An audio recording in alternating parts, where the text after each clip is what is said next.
Hi, it's Steve. Today we'd like to show you how to replace a button plug on your refrigerator. It's a really easy repair. Let me show you how we do it.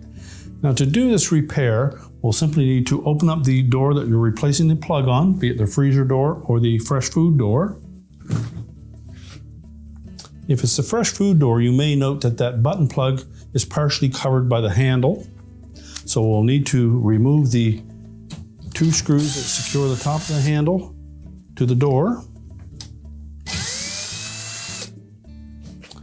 Then simply slide the handle a bit sideways so that you get full exposure for that old plug. And then taking a thin blade putty knife, we'll pry the rest of that out.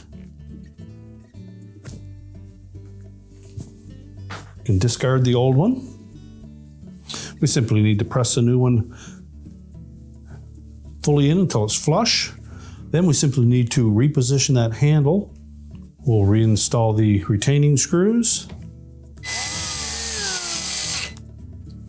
We can close up the refrigerator door, and your repair is complete.